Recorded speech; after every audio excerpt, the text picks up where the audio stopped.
if you have an economic system that is not growing, that is slowly shrinking, depending on what measure you use to analyze it, eventually it'll get to a point where it'll collapse, it'll crash. But then the skill sets are being sent overseas because the locals are not getting the jobs.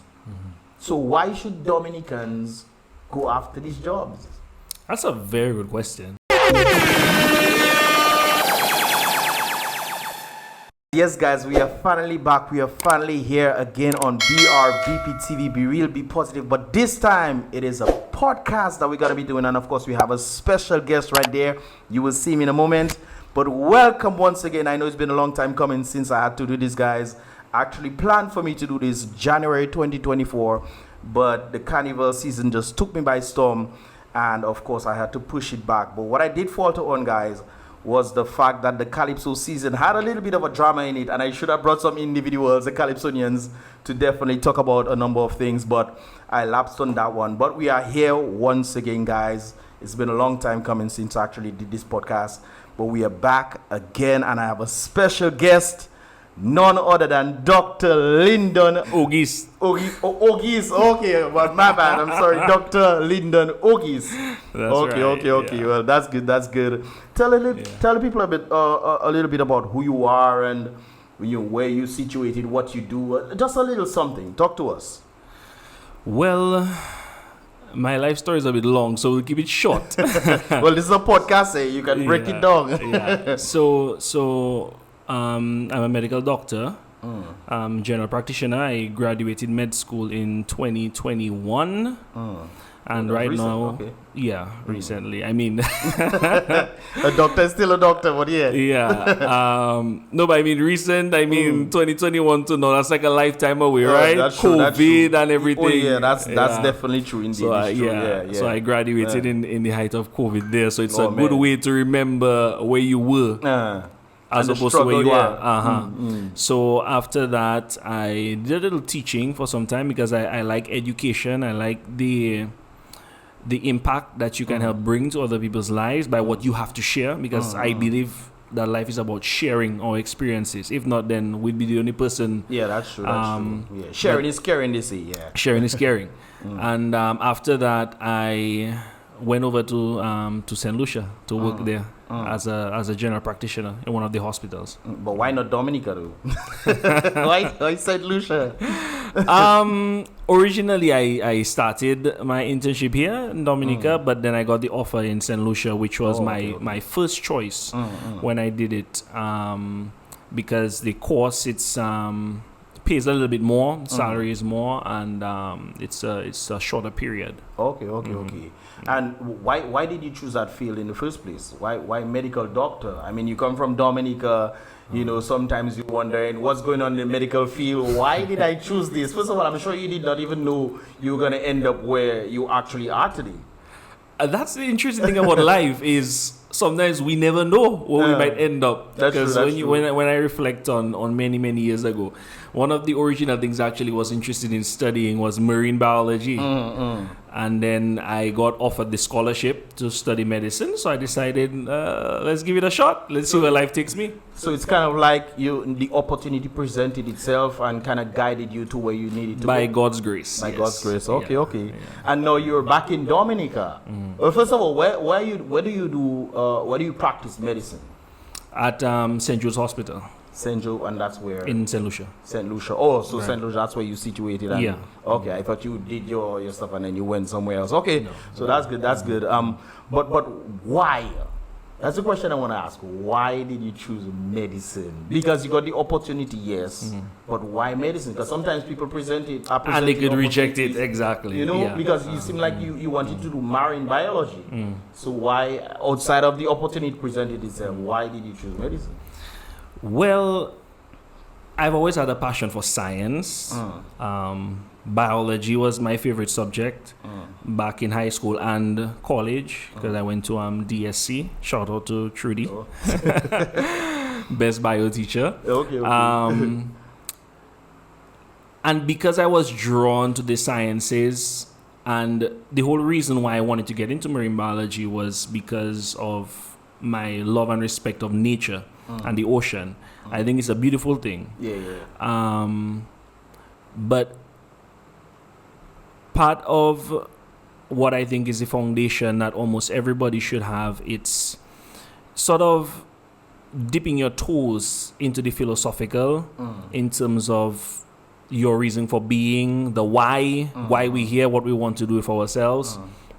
And I found myself gravitating towards medicine because of the impact I know I could bring on people's lives, however small, carrying wood.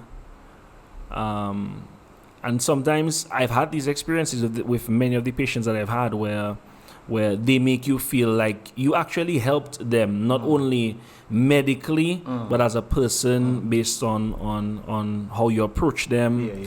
And just generally impact your personality can have on somebody to just make it be a bit positive for them. So medicine is, the foundation of it is about helping people, it's about saving lives. And ultimately, I think at my core, that's what I'm focused on. My focus is on helping people and saving lives. Why didn't you go to Ross University? Because then you say you graduated in 2021. Yeah. All right. Well, Ross kind of left in 2018. Yeah. But the Ross University never crossed your mind to go to school? No, because at the time when I accepted the scholarship, I wasn't thinking about medicine. Like I said, I was more leaning towards the scientific field. If not marine biology, maybe microbiology. And that's where you got the scholarship in St. Lucia? No. I got the scholarship here in Dominica. To study medicine. I studied in Cuba. Okay, I got you. Yeah. What was that experience like in Cuba, though? Studying in Cuba, because I have friends that went down there and they gave me a whole set of, so maybe you can share some of that experience with the masses. Transformative. Right. Break that down. What does that mean? Trial by fire. Trial by fire. The Cuba experience, it's tough because of the lack of socioeconomic development, the embargo, and all these different things the Cuban people have struggled and continue to struggle with. So it creates a very difficult learning environment. You kind of get most of what you'd expect in the Western world in Cuba. So it's basically like medical boot camp. It puts you through the ringer. In terms of testing your perseverance in order to make it to the other side. So I'm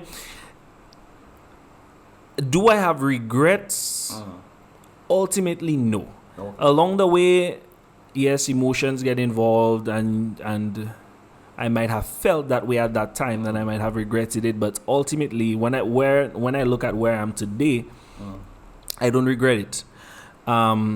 One of my favorite movies is the Dark Knight trilogy by Christopher Nolan, starring Christian Bale, Batman. And the ethos of Batman essentially is strength through sacrifice, right? He lost his parents, he lost almost everything through hard times. It made him into who he is. And I see Cuba as my transformative experience through that hardship that strengthened who I am today.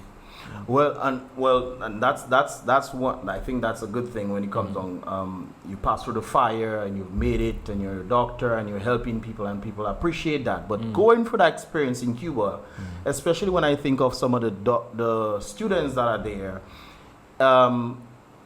is that fire just from Cuba, or did the government of Dominica facilitate in that hardship? Because, for example, some of the students reach out to me on the basis of saying that certain criteria that the government stated that they would have, helped them with, they are kind of lackadaisical in that regard. Was that anything that you experienced?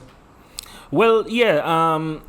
Certainly nobody in Dominica is any stranger to the issues that a lot of students have faced throughout the years, whether it is in Cuba or in the US. I think it's significant to everybody. It has affected in certain moments where there might be a delay in the stipend issue, but ultimately, at least for us in Cuba, we managed to get our stipends, even though it might have been late.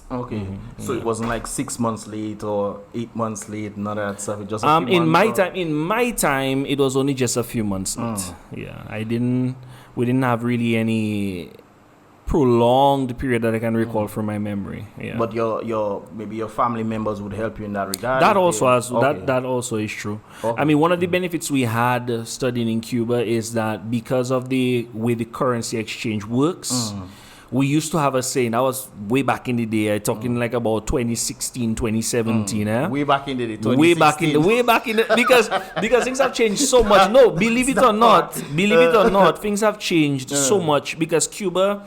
And I guess we'll talk about the economic aspect of it, which to me is the more interesting part.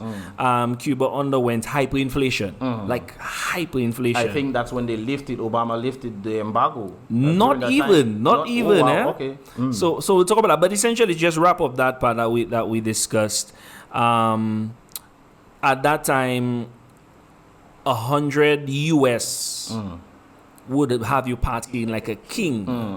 I've heard that. I've heard that sentiment. Yeah. You know, for a number of days because things used to be so cheap. Hotels and these kind of things as well. Not even necessarily having to go in expensive hotels, but the way the prices were on the street. You know, like food, drinks, transportation.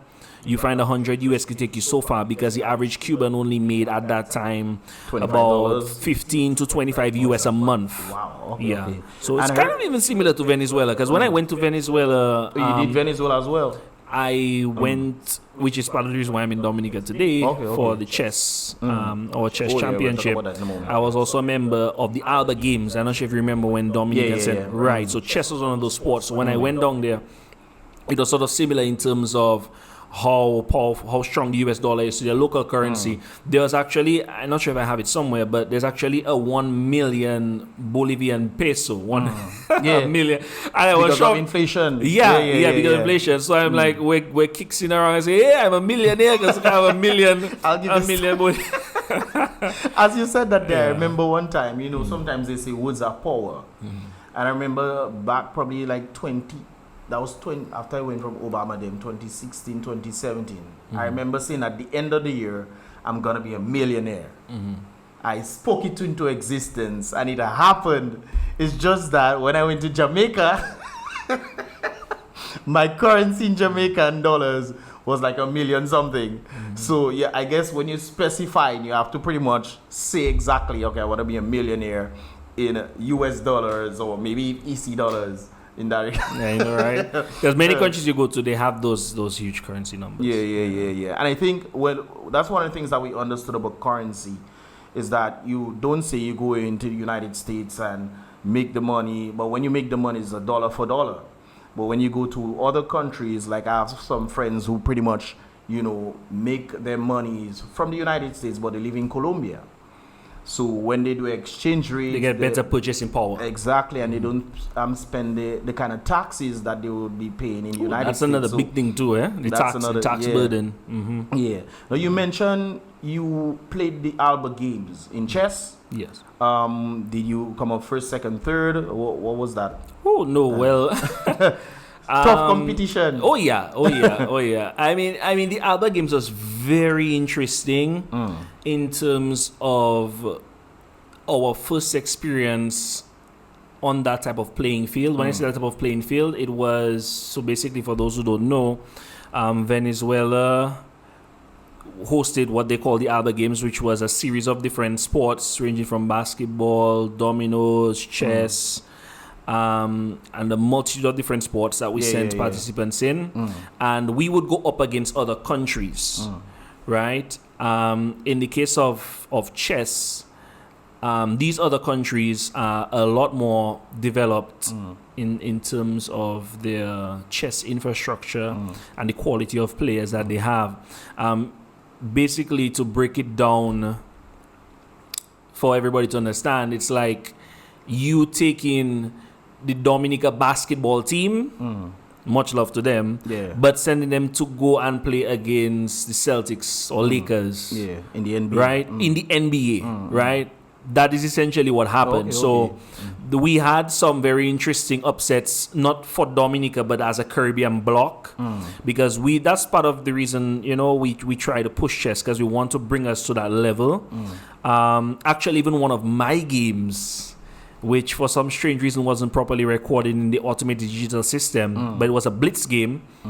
A blitz game is basically a rapid speed chess, right? When you press the thing on the top, there's always timers. There's always timers in chess. You always play with clocks officially. Yeah. But the amount of time is reduced. So normally a classical game would be 90 minutes per person. In a blitz game, that time we were playing 3 minutes. So you had to play really fast. So basically speed chess. And that's all mental right there. Well, mental practice. I mean, I like to use the example of it similar to T20 cricket as opposed to test match cricket. We'll touch on that in a moment. So in one of my games against a Cuban grandmaster, a female grandmaster, I almost won, which was shocking to everybody. Even her coach and everybody was around. Everybody, you could see they were pale white. But then because of my inexperience, I made 1 2 mistakes and she managed to get the advantage and she won. But I was actually beating a Cuban grandmaster. Wow. You know, so what does that although say? it does blitz. What does that say about you? I think it says that I have grandmaster, man. I mean, that says a lot. yeah. I think taking into consideration where I've come from and the lack of training that I've had, official training and stuff, I think I have a lot of potential to make my play stronger, especially on the regional scale. And hopefully on the international. I always said I want to try to gain a title eventually before I can, let's say, retire from active chess. But I love chess. It's a very interesting game where it mirrors life, the lessons that it teaches you, and the intellectual and mental growth that it gives you. I think it's very important. And that's why even here in Dominica, the Dominica Chess Federation, which I was a founding member, I was the vice president at the time. 2022. Okay, so about 2 years ago. Yes, that was like in the heart of COVID, or around just that at time. the ending of yes, around that time. Because after I studied, when I came back, that was around the time when we formed the Chess Federation. And then around that time when we formed it, we managed to send the first team to India to participate in the World Chess Tournament. How did the Dominicans do there? We placed higher than we started. So that's always good progress. Yes, we placed higher than we started. But I mean, can you imagine the World Chess Olympiad you're going against? Because each country sends 5 players, 4 main players, and then 1 reserve. And they send their best. They send their best. They send the best in the world. Yeah, grandmasters that are titled. You know, it was a wonderful experience. You know, so a wonderful experience. So now that you guys are playing in Dominica, I think you guys have a competition right now. That's pretty much why you came to Dominica, isn't it? Yes, and it actually just wrapped up our national championship. I finished 5th. It was a very, very tough How many competition. The final, well, it was the finals. The finals had 9 players. 9 players in total. Yeah. Okay. Yeah. All right. Yeah. Cool. So who, you know the name of the person who got first place? Well, the match actually just concluded on my way to have this engagement with you. Okay, so I'm not even sure. Yeah, I would have to check. To see. Okay. Yeah. Well, kudos to the individual right there. But it seems like sports is something that you seem to love. It might be chess, might be a mind game. Sports might be physical, but I think it's the same thing because you have to go above and beyond to try to beat the opponent. So it has the same merit in that regard. Yes, I think when you look at sports as a concept, outside of the money and those other things that relate to that, in terms of profit, I think at its essence, it does something that most other things cannot do in terms of camaraderie, personal growth, team growth, being able to work as a team to achieve a certain goal individually as well. Like it just builds character. That's true. It does a lot of building, which is fundamental to the essence of human beings because we are not perfect. Right. We always are on that journey to improve. So yeah, I wouldn't say I'm that deep into sports because of how my schedule is. It's kind of difficult.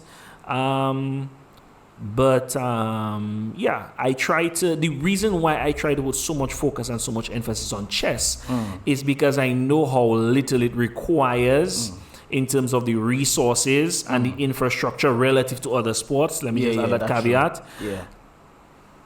When compared to the benefit that it can bring people, especially young people, especially in a society where we need to find ways to motivate young people. To give you one practical example. you might find that in order for Dominica national football team to perform their best, you know, they might need a huge multi-complex with a big field so they can practice. With chess, all you need is a chessboard. Yeah. A chessboard, and there's multiple books, videos, online coaches, YouTube. So once you come with your board and your talent, you can go far. It doesn't require a lot of financial investment compared to other sports. So that's true. That's true. But how many individuals are in the chess Federation hall? I'm not sure of the total number right now, but we have grown maybe somewhere in the 20s to 30s. Okay. And that's people from across Dominica? Across Dominica. Okay. One of the initiatives that the Federation has undertaken is a Chess in Schools program, and where they've managed to reach out to a lot of schools around the island to get young people. Can you tell me which schools? Yes.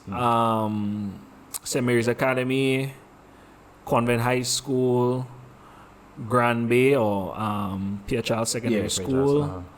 The one in St. Joseph, what's his name again? Isaiah Thomas. ITSS. Yes, ITSS. So pretty much on the West Coast. Because I've been a bit disconnected from it for a bit. I'm not sure if they've reached out to some of the schools in the East, but I know for sure they made significant headway in terms of recently they had an inter-school competition and there was some others. Grammar school as well. So I mean, it's a start. It's the journey that we try to build on that to try to get us into a good place. Because I mean, we can go on for hours, but in essence, chess is really something I try to push for, especially for young people, because I can see the potential that it can give.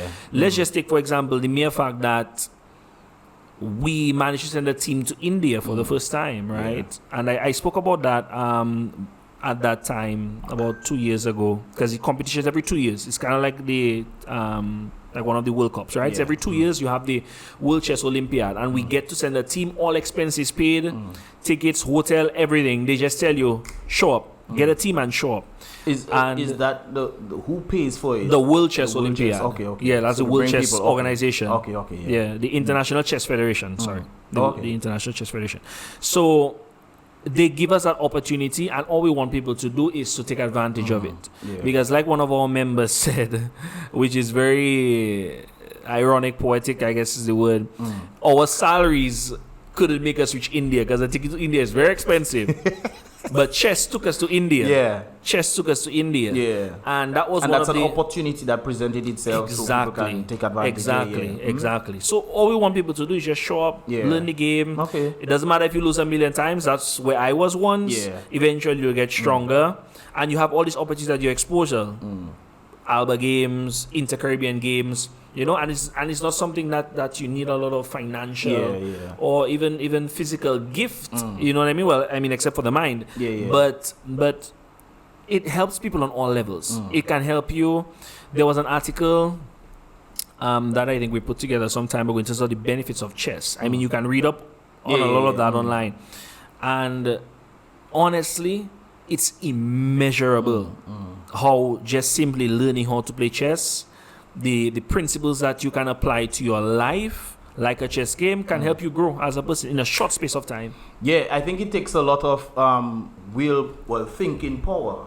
I think it takes a lot of thinking analytical. Power. So it makes you analytical. And it's not just for chess, you apply that to life as well. Exactly. They always say life is a chess game. Exactly. And when you see different things happening, you tend to wonder if people are playing chess with you in that regard. Now, you mentioned football. You know, talk about the resources that we need. And I'm not sure if you're familiar what happened with the Dominicans going to play football in Guatemala. You heard about that situation? What are your thoughts on it? Yes, I saw it going around 6-0. Okay,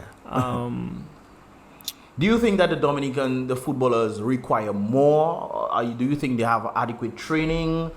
I mean, I remember the media representative that went down there. He spoke about the heckling and the uncomfortable experiences that they were facing before they even went on the field. Do you think that played a factor, or do you think that the resources are not there for the Dominicans to train? Because I know people in South America, they don't play any games with their football. It's like when they born, they playing football, and they grow up, and So I think even Dominica scoring, losing 6 goals to them out of 15. I think that is still good because these guys don't play any games with their football. But what are your thoughts on that situation right there?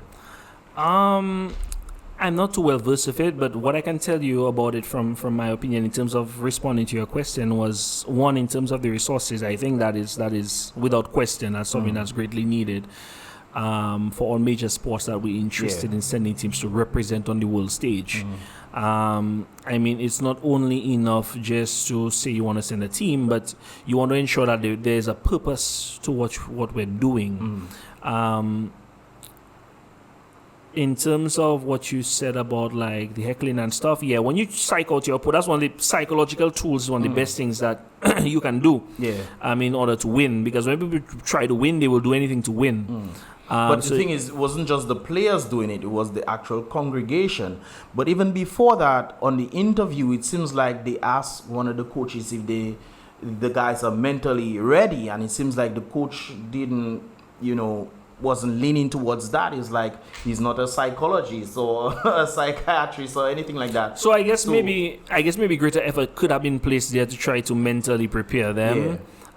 If it was lacking, I wouldn't know because I wasn't there in terms of the preparation and everything. But I think at its core, the issue is we don't do enough for sports. I think that is the essence of it all. So what do you think we can do? What do you think Dominica can do? Do you think it's reliant on the private sector? Do you think it's reliant on the public sector? Do you think it's just the government that should do something, put things in place? What do you think can even happen? It's a very difficult question. Because the reason why I'm saying this is because I remember, I think FIFA gave about $40 million towards sports in Dominica. Well, football towards Dominica, and I'm not really seeing much. I mean, I saw individuals having school uniforms, but not school uniforms, but football team uniforms and shoes and these kind of things. But I don't think that $40 million goes towards that. So what can be done? Just like the saying, it's sometimes not what you say, but how you say it. In the same instance, it's not even sometimes the money, but how you spend the money. How you spend, that's true. Honestly, it's one of those things where reality is stranger than fiction. I use the expression to mean that based on the adversities that we would have getting us to the point where we need to be, we might have to consider putting it on the back burner for now to iron out other issues before we can expect to get to that point. But what would be the main issue there, though? Because if you're saying put money on the back burner, I remember speaking to some of the footballers in Portsmouth, and they tell me, Mr. Felix, the only reason why you're seeing football playing here is because we love the sport. We love the game. If it wasn't for the love for the game, you would not see any football. So, I'm trying to ask the question, who is to blame then for that? Because it can't be the players. Who is to blame for that, though? I think the issue is our system. When I say our system, I mean if you look at the way football is handled in these major countries, it's not just the government, but the stakeholders at play. They invest a lot of money constantly into their players. So in a practical sense, it would have to be, okay, if we say we're going to try to build a powerful squad, we have to select that squad, and we just have to... and we just have to back them from young, train them, ensure they get training constantly, which would require what? It would require, because it transforms football from a sport into a career. And I think that is one of the more fundamental issues, because persons have other jobs, they have other things they have to dedicate to their lives. The amount of effort they would need to get to where they need to go would require a lot of sacrifices on their part. So if, for example, in a practical sense, you'd have to give them a salary or something, tell them, hey, we're going to pay, you live in a small nuclear family, it's just you, your mom, and your dad, and your younger sibling. We will give you $6,000 every month to only spend every waking day outside of, if we give you a vacation, training. And I am sure without a doubt, if we can do that for a squad of 11 and maybe add 2 more just in case somebody sprained their ankle or something, then you could have a solid team that may not yet be able to compete against Chelsea or Barcelona, but they would at least make significant headway in the Caribbean. But circling back to what I said a bit earlier in terms of as much as we love sports, where we are might not necessarily be the best thing for now to make such a drastic investment. I think there are other more pressing issues at play. Because that's what I was going to ask you. Who should do the backing? That's one of the questions I would have asked you. Who should do the backing, though? Because, I mean, it also has to, if you look at the root issue, it has to be the economy. Are you looking at businesses doing the backing? Can the businesses do it? I mean... Well, what would be the benefit for them? Exactly. Right? What would be the benefit maybe for them? Maybe showcasing, look, my business, you know, come, when you come Dominica, come to that shop or so, I don't know. But in order to do that, you would need the infrastructure, you would need the marketing. I think marketing is also a big part of it too. Marketing, the infrastructure. I mean, it's complex, but in its essence, it's all about creating that foundation that you're going to build on. Okay, but we know you need to create that foundation. So the foundation... Who should do it? Well, it cannot solely be the government. It would have to be the government and stakeholders. But my whole issue with the government, and that's going into, again, the realm of philosophy, I consider myself a constitutional conservative, meaning I believe in as little government impact as possible in my life. Okay, so that's like classic liberal. Yes, outside of the bare minimum, or police, or courts, or national security, government should be out of our lives completely.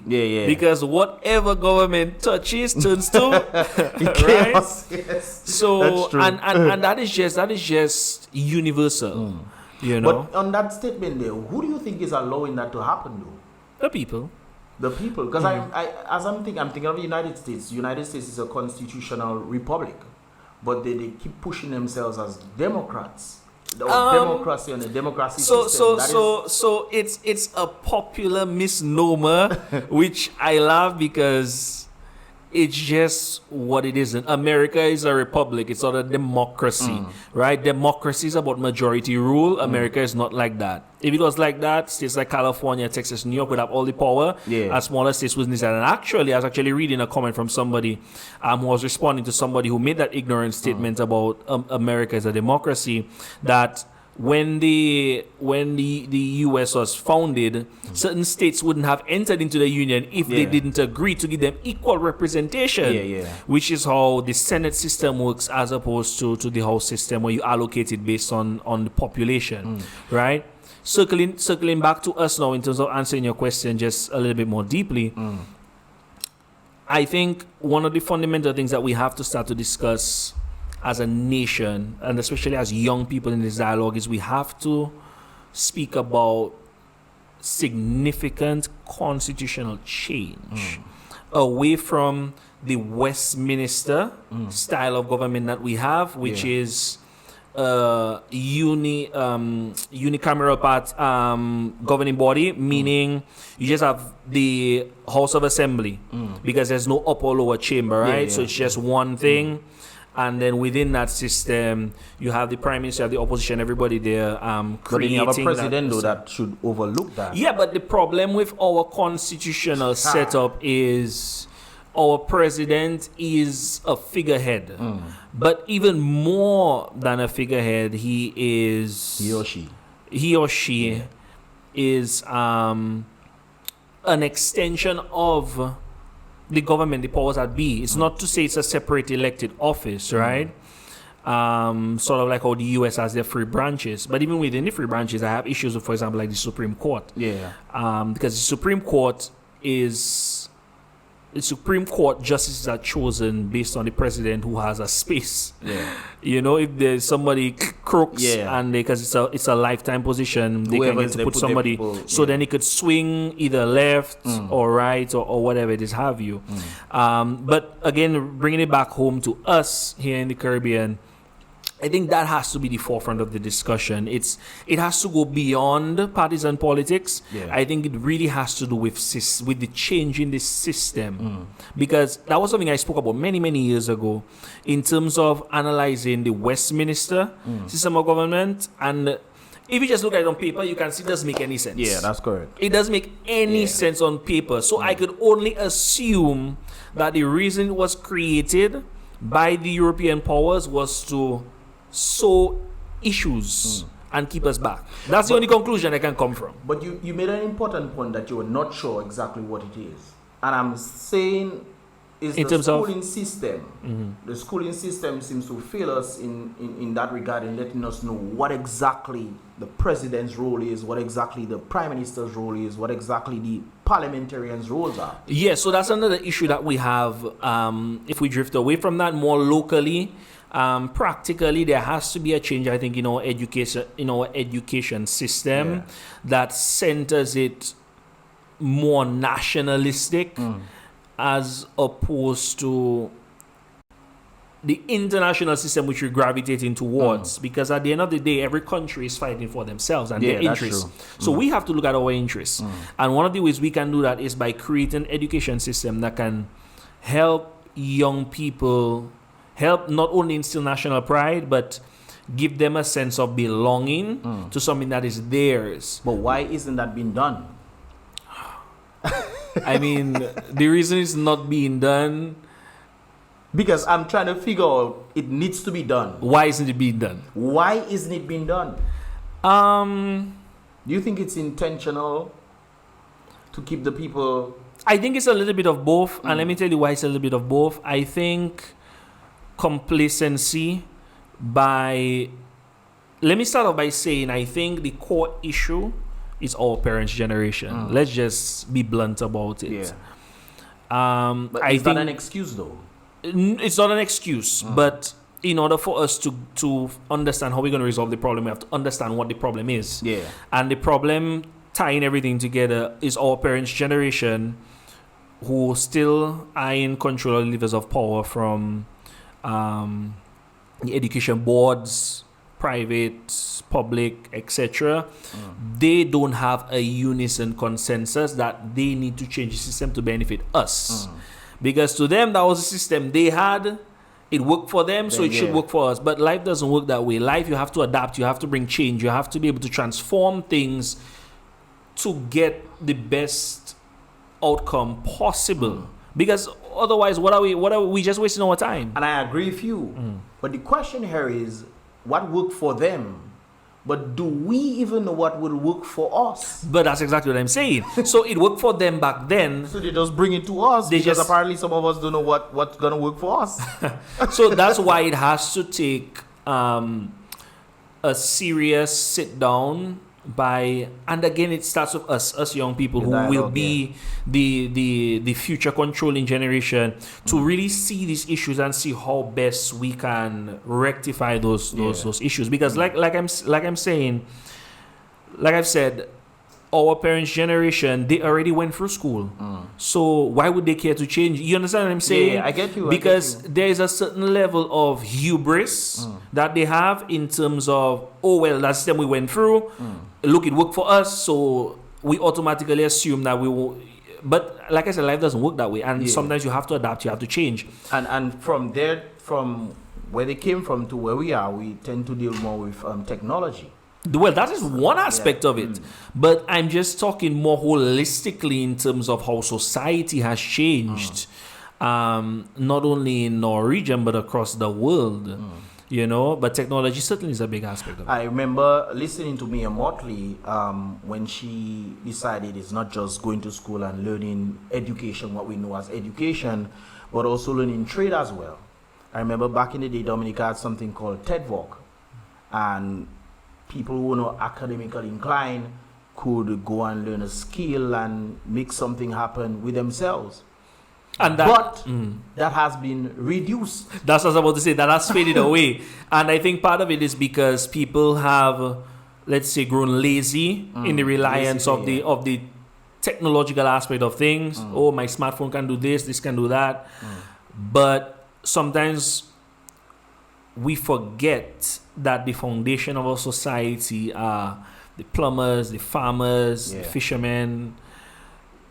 I don't want to say it gets forgotten, but I think it just escapes most people's minds because we're under societal spell in front of a phone all the time. Food is on our table, you know, not concerned about the pathways that it takes to get that food on our table because we just think, oh, it's going to be there. I have my money. I can pay for it. It's going to be there. But no, you need these persons in those industries that are going to be a foundation of your society to get it to your table. Question: why would Dominica need these people though?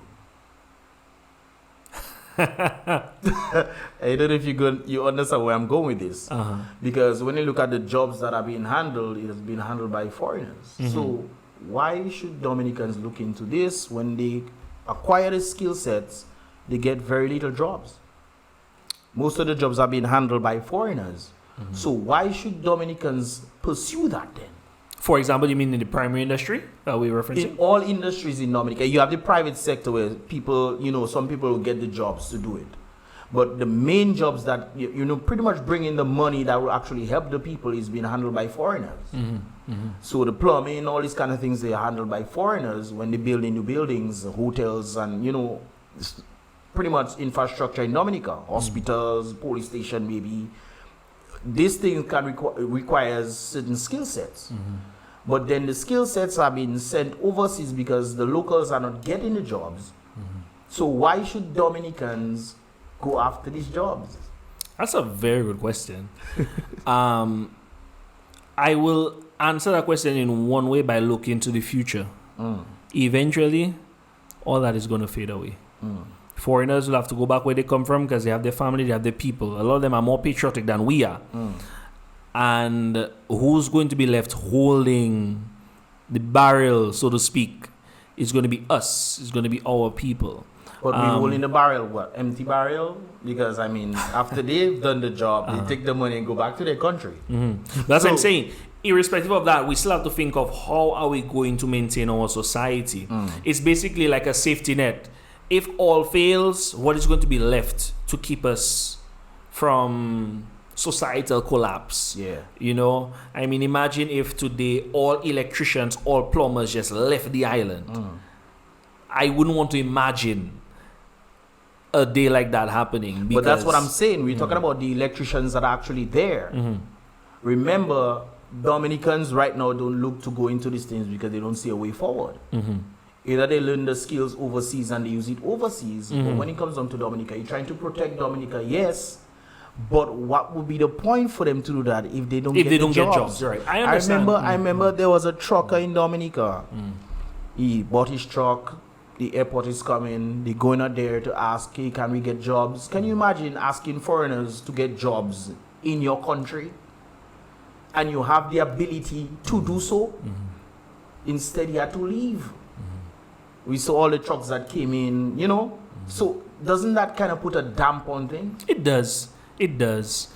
Because ultimately we all have to eat. We all need to be able to work and have a decent job in order to not only survive, but at least to enjoy life, because life is about more than just surviving, right? It's about enjoying. And I think it's an unfortunate economic situation when that happens. Outside of a policy change, then there's nothing really much else that we can do about that. I heard the Prime Minister says like the big contract, like who gets the best one. It seems like the foreigners seem to be getting the best ones because apparently the foreigners are cheaper. Well, we could say for lack of the word looking for, we just say bidding, bidding. But I think when you look at something like that policy-wise on the government's part, that is where they want to build your local economy should trump cheaper exports. Because you look at the US, for example, right now the US is taking a stronger stance against the Chinese imported electric vehicles because it's undercutting their own people, right? Even though it's cheaper, but who is suffering are the American citizens because they're not able to build and produce as much because people always want to buy what's cheaper. Yeah. So it extends back home to us where the government will need to do a serious policy change where... And that is politics right there. Yeah. Policies put in place because Grenada has that policy. Anytime somebody comes in, 70 to 80% of the workforce must be Grenadians. Right. But we don't have that here in Dominica. So I still have to go back to the root of the problem. What is the root of the problem? Our political system. So it's not partisan. Do you think it's partisan? Or do you think it's something else? The government reflects the people. The will or the people? The will of the people or the people? The people.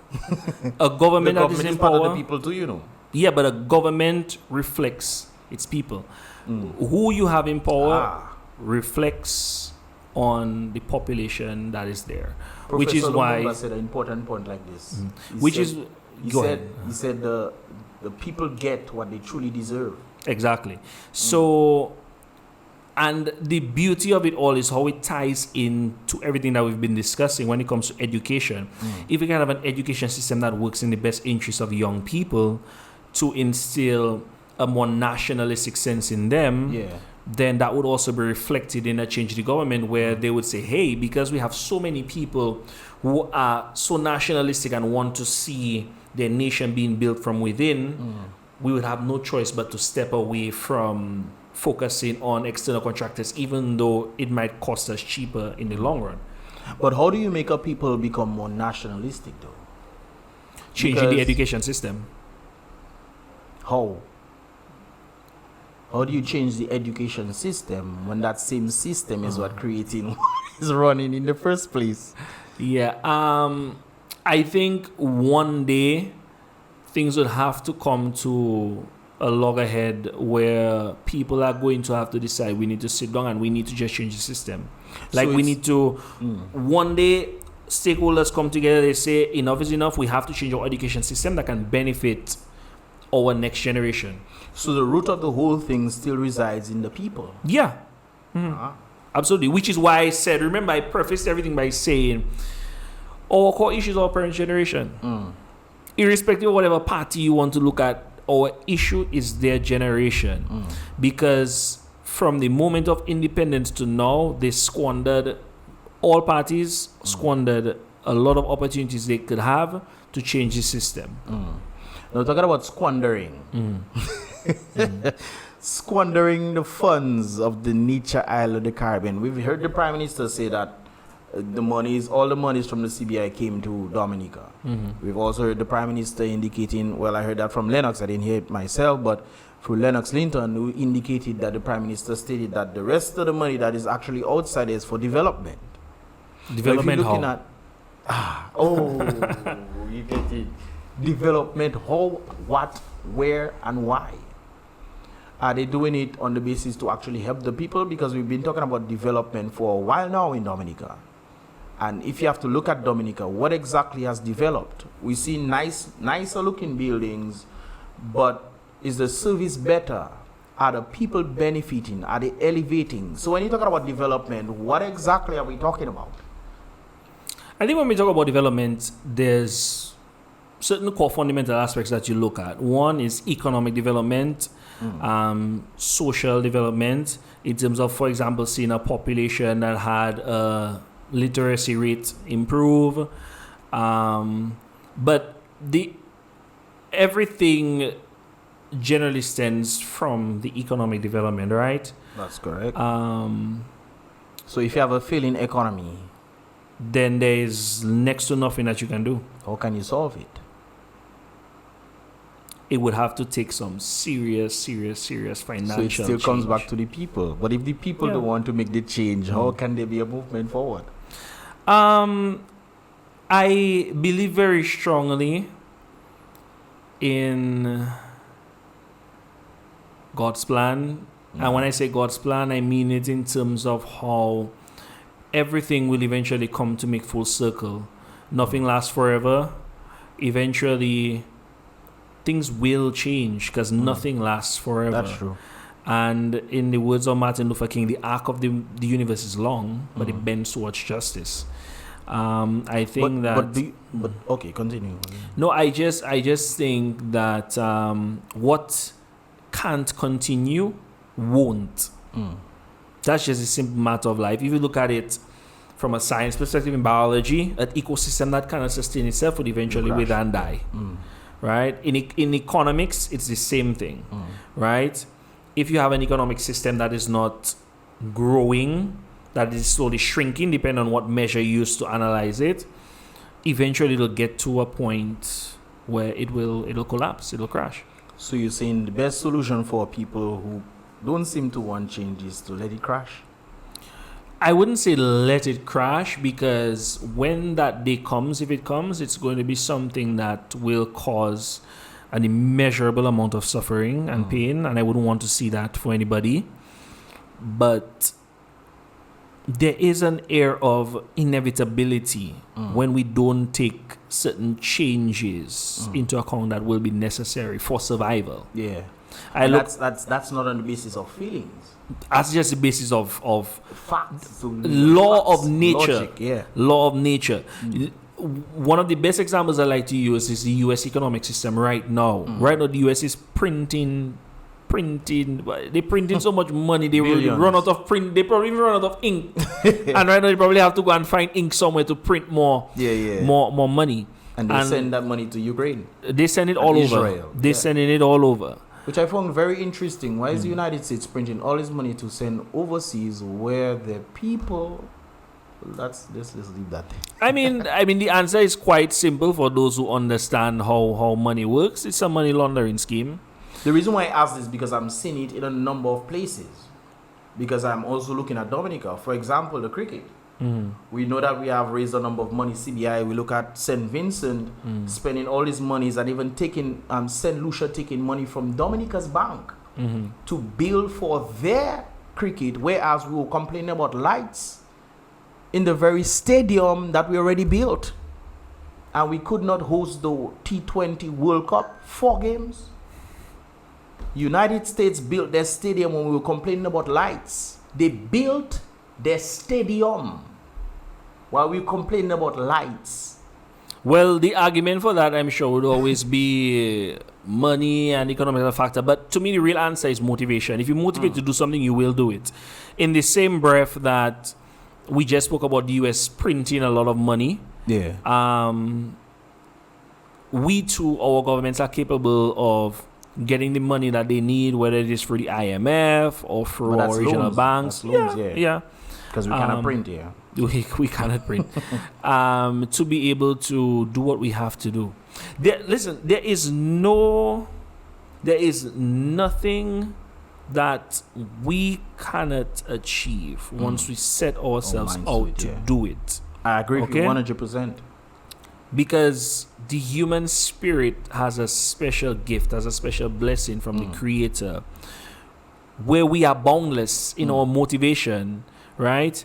In our will, in our hope, in everything, in order to strive to create a better future. We just have to be motivated in order to do it. Do you agree with the sentiment that Peter pays for Paul?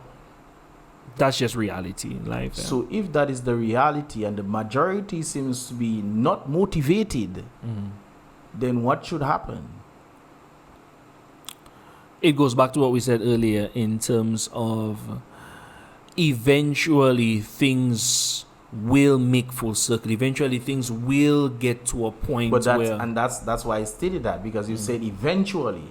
So for eventually to happen, it has to crash first before it come back. No, the eventuality is the crash as long as it's like a plane in descent. If a plane in mid-air is in descent, I mean, physics, geography will tell you eventually there is ground. Whether or not it's the ocean, because sometimes they say that it's in physics, it's surface tension, depending on how you hit it, it's just like hitting concrete, right? Eventually, because the plane is going down. I mean, And again, it goes back to what I was trying to say earlier in terms of how people have lulled themselves into a false sense of reality, where we don't understand that life is not about our feelings. That's correct. Just because we wake up tomorrow and we know our phone, we in TikTok, everything is going to be great. No. Yeah. What is going on behind you? What is going on next to you? What is going on in the world around you? So do you think that is Dominican's problem? We tend to focus more on feelings than on facts? Yeah. It's not just Dominica. I think it's a Western world. It's a Western world problem. Because to use that saying, we've gotten fat and lazy from the riches that we gained from. And look at what I'm about to say brings in context today. D-Day, right? D-Day, the commemoration of the winning battle for World War II. Because when the Western Allies won World War II, there were concessions that they made that benefited them, that gave them an economic boost in order to experience the prosperity we have now. And it has made us lazy. It has made us complacent into thinking that, everything will work out, because life doesn't work that way. Things are not going to work out because you expect it to, or you want it to, or that you wish it will. No. I've oftentimes heard people saying that they deserve this and they deserve that, but they don't necessarily put in the work for what they should work for to deserve it. Yeah, so I think that is the same sentiment that is happening on the Western side, because we always feel we deserve something that we never worked for. Entitlement. Entitlement. Yeah. Somebody else worked for it and giving us the privilege that what they worked for, that they deserve, they pass it on to us, and we take advantage of it. I think that has to be, honestly, one of the greatest cancers in our society, the sense of entitlement. Because for somebody to truly think and feel that way, their upbringing, their education has failed them completely. There's just no way. Is it truly that, or is it? Do you think social media has a big part to play in that? Social media has a part to play in terms of a lot of the propaganda that's out there, I think. But when somebody feels entitled, I don't necessarily think it's social media per se on a massive scale that may affect that. I think, again, it goes back to our previous generation, our parents' generation. And the fact that I think they failed to properly pass the mantle on to us. I think that's correct too. I think that is the issue that a lot of people don't want to accept, and some people shy away from. But I have no problem, I have no fear in speaking that truth, because you just go around and you listen to the way the elder generation speaks, and it's almost like a nihilistic sort of mentality. The world is going to end. So basically, what's the point? It's going to end with us. And I'm like, excuse me, you live your whole life. You enjoy your life. You were partying in the 80s and the 70s and whenever, when AIDS wasn't even around, you having a ball of a time. Right? They live their best. They live their best life. And now that they're staring down the barrel of the great beyond, and they see the state of the world, they automatically want to come to a conclusion that, the world is just ending, and it's like, we shouldn't fight, we shouldn't try to create a better tomorrow. And that really gets me upset, because who are you to decide that our future is done? Doesn't that have some sort of globalist mind frame? Because they want to control the world, so they make up situations to make you think that the world is actually going to be ending, and that is not the case. But that's what they. That's actually a very good point you make, and it touches into something far deeper. But in terms of connecting those 2 points, you are totally right. We're facing 2 problems on a microcosm in our societies here, and on a global scale, where there has been a dumbing down of our society. A manipulation of us, or manipulation of our society, and then we also have a level of apathy from our parents' generation in terms of wanting to do something to counteract that. But and it seems like it's just a cycle again. Because when you're looking at how you can make a progress, and at the same time the elderly folks are pushing this on us that certain things are gonna happen, end of the world is coming, this kind of things there. How do you move from that, knowing that the youth themselves are also in that mind frame, not the end, but they in that mind frame of a laissez-faire, a lazy attitude toward things? So the question here is, you see how I keep bringing things in circles? How do we get out from that? It still resides on the people. So that means we have to crash to elevate. Maybe in that sense, it might not necessarily be. I mean, the crash would, I think, be the ultimate wake-up call. And this is where the elderly folks will be right. In terms of? Because you remember you spoke on the elderly folks saying everything is going to end. And these kind of things there. So isn't the end the crash for it to start back? Okay, well, maybe they might not see it that way. I don't think so. Because I think they're speaking like the end as in the end of time sort of thing.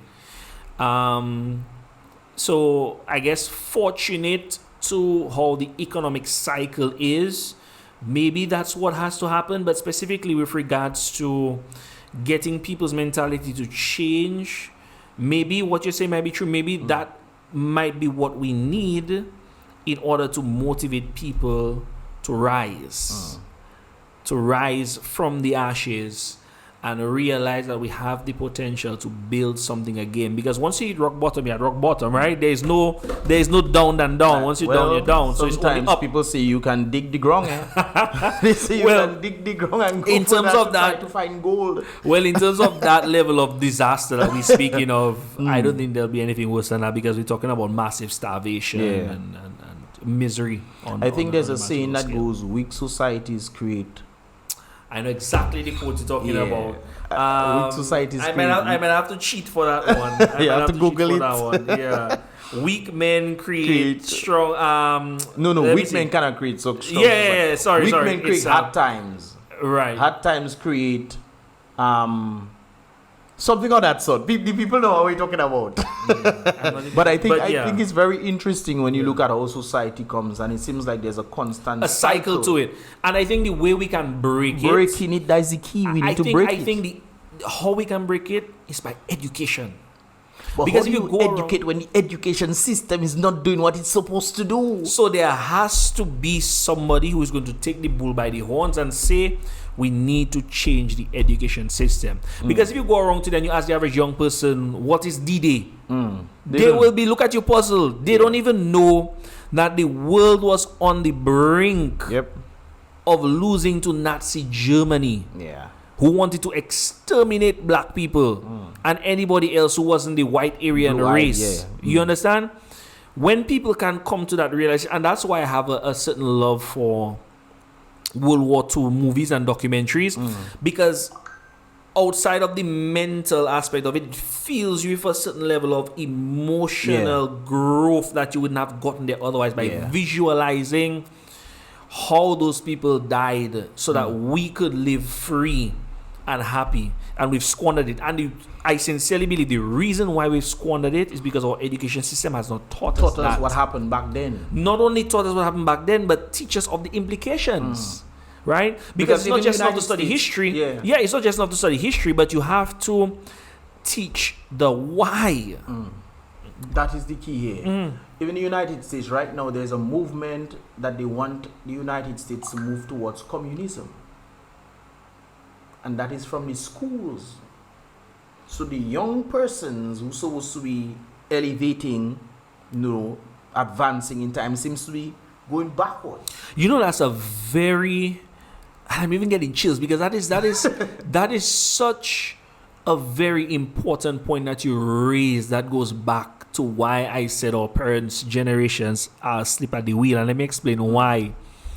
To our listeners, there's somebody I want to strongly encourage you to look up and listen to one of his videos. It's called Yuri Bezmenov. I don't know if you've heard of him. Yuri Bezmenov was a former KGB agent. right? Back in the days of the Cold War between the US and Russia. It's a very popular video. Once you just put his name in YouTube, Yuri Bezmenov, you'll find these clips and you'll find this speech. Can you spell it for the people? Yuri, I can't. Y-U-R-I? Probably. Yeah. But Yuri Google Bezmenov. also, it'll correct it for you. Okay. Yuri Bezmenov. And what he's most popular for is a specific line where he says that the war against the Western world, essentially, I'm not quoting him, but basically paraphrasing, more or less, it began in the education system back then.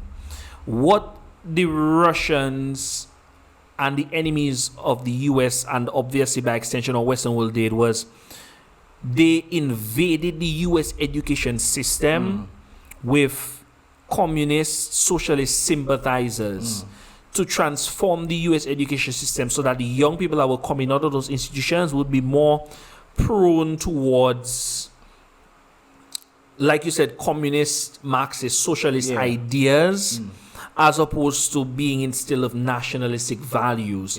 And that has really, it took root then, and the branches have sprouted today for what we see going on in terms of people wanting to, like you said, gravitate towards communism, socialism, all these things. And that was a plan that was started decades ago.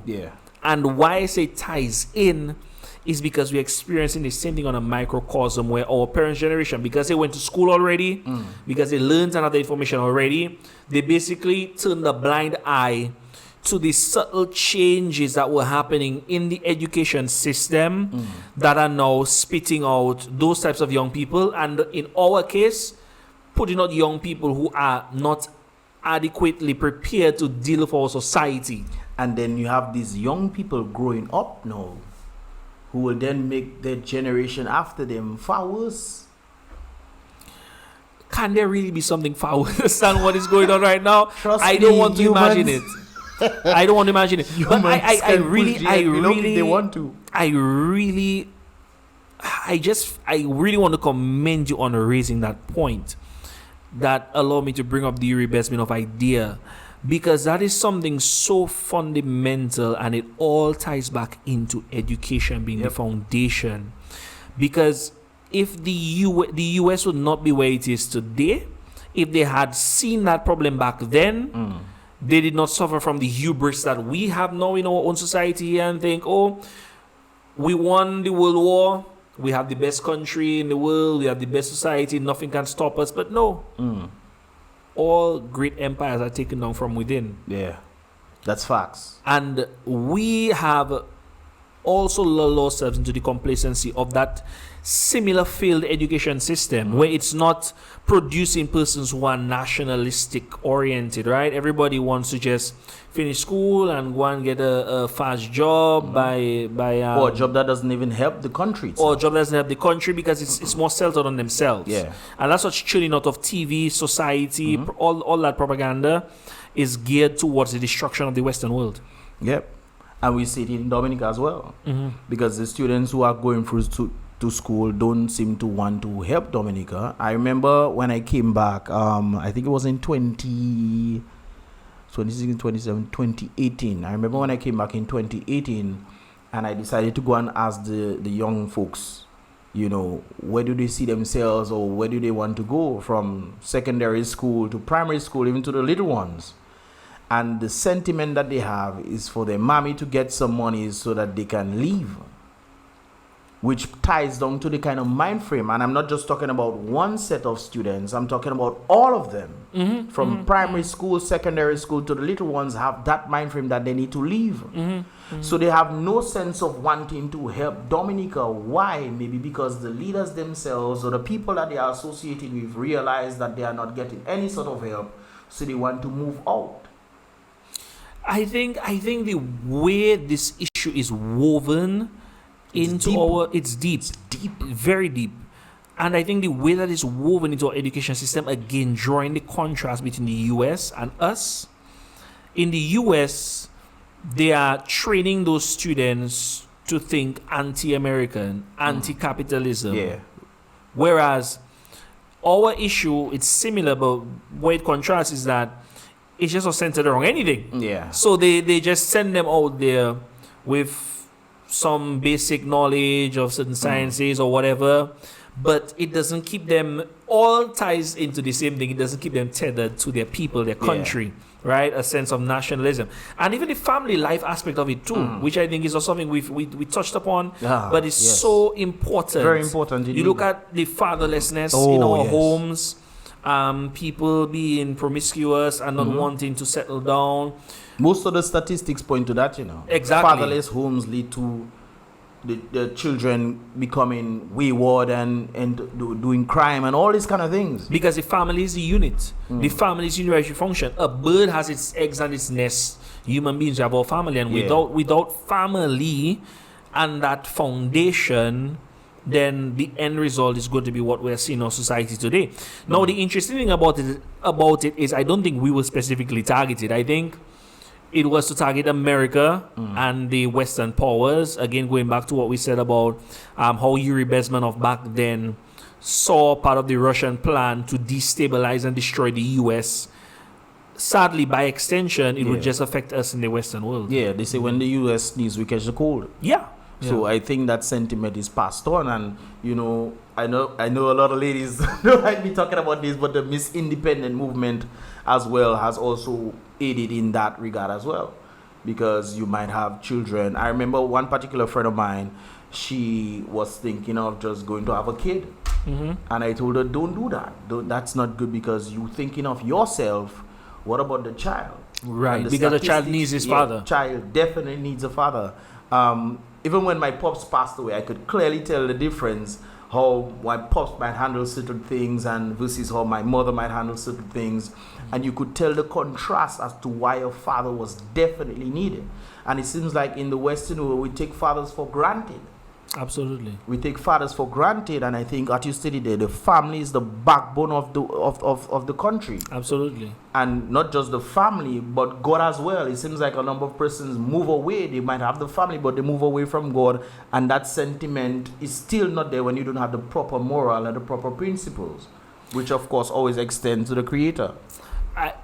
That is such a beautiful point, because when we look at, again, the philosophical, whether or not you're the most religious person, whether or not you're agnostic, whether or not you're an atheist and you don't believe in God, there is no denying that our Christian principles, our Christian beliefs are what elevate us as a people. Yeah. Without a doubt. And that's statistically proven. That's statistically proven. And it's been proven throughout history. Right? Love one another. Love your neighbor. Do no harm. All these different things didn't come from no government book or no law.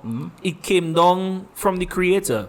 Right? And whether or not it is you believe in the Creator or not, you can see that the impact that has had on our lives. We used to live in a lot stronger Christian society throughout the decades before now, and you could see the effect that it had on us. It had a much more loving society. It had a society that was centered around the family, which happened to produce a lot of the wonderful people that we have today that we can be proud of in our society.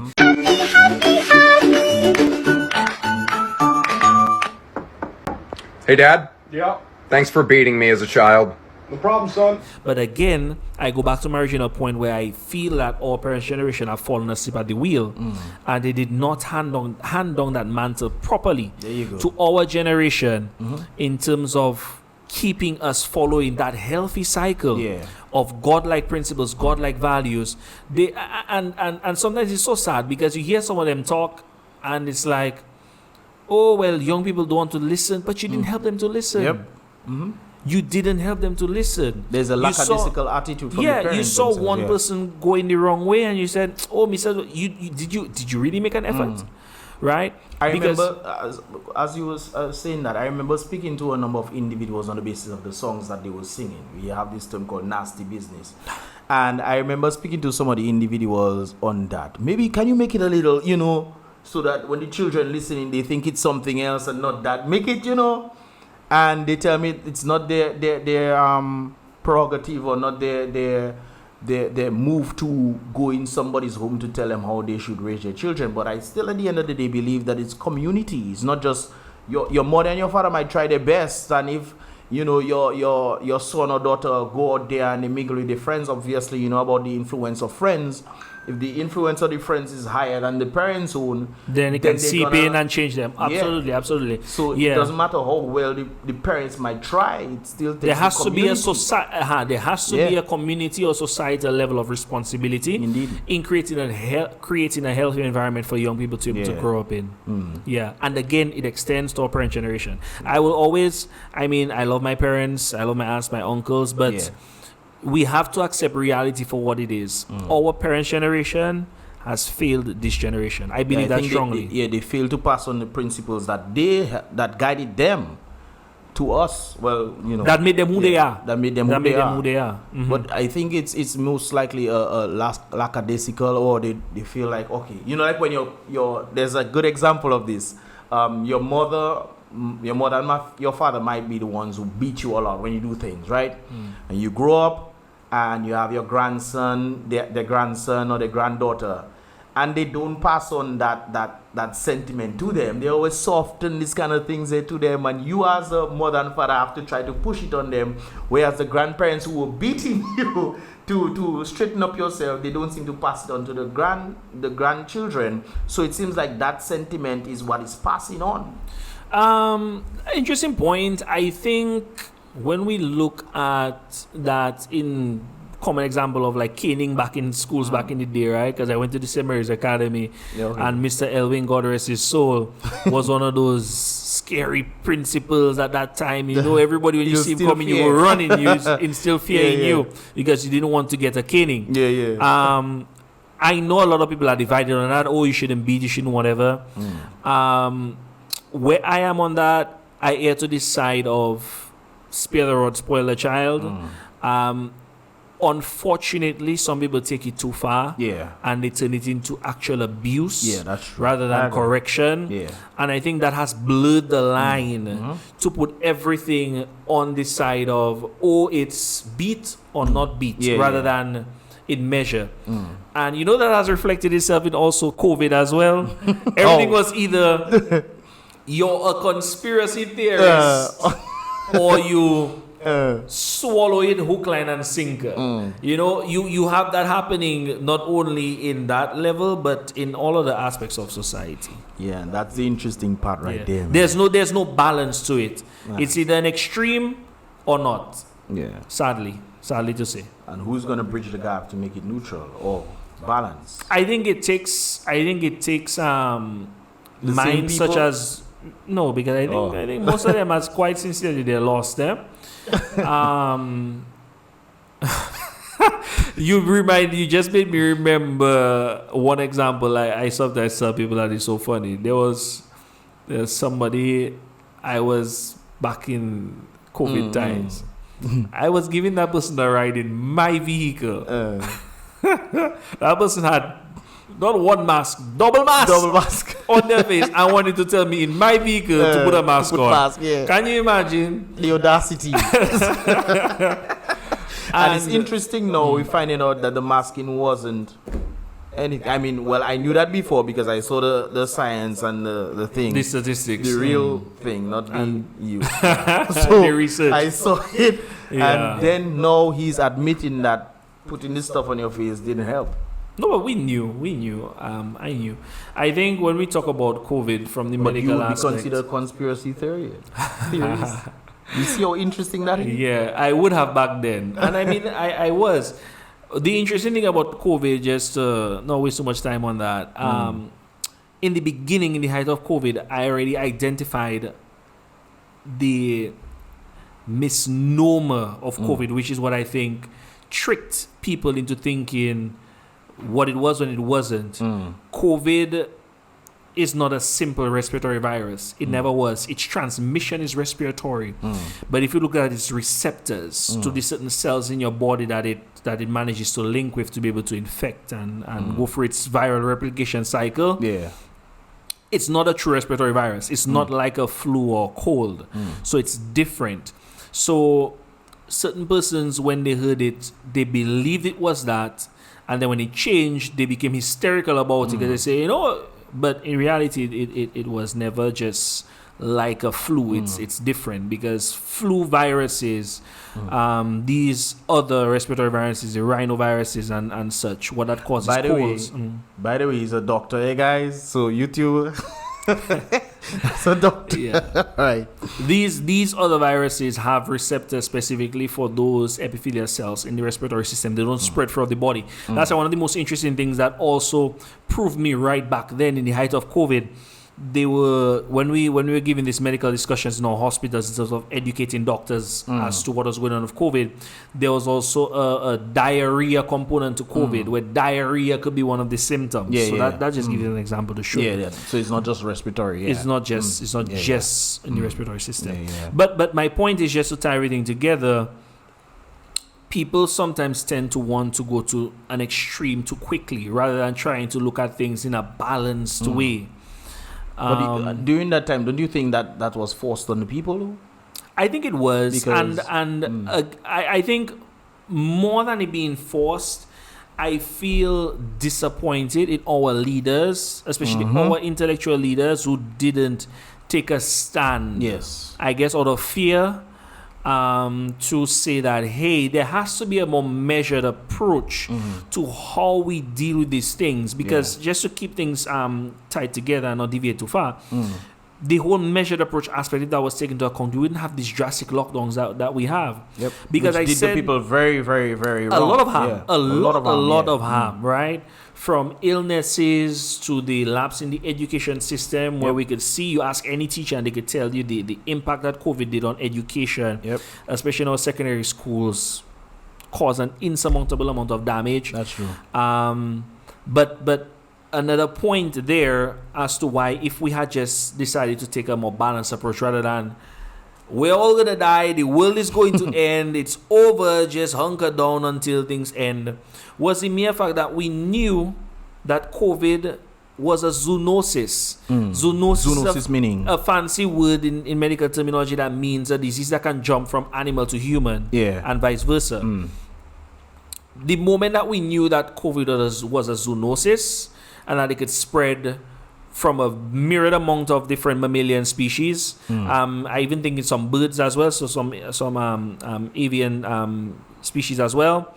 COVID is not going to go anywhere. So if we know that COVID is not going to go anywhere, why such those drastic meltdowns? Because just to break it down for people to have an idea, if we had to shut down the entire world for 1 month, every single person, ranging from the president down to the street cleaner, whoever it is, stays in their house locked up for 1 month, no access to nobody, so the virus cannot spread to anybody, right? That 1 month passes, right?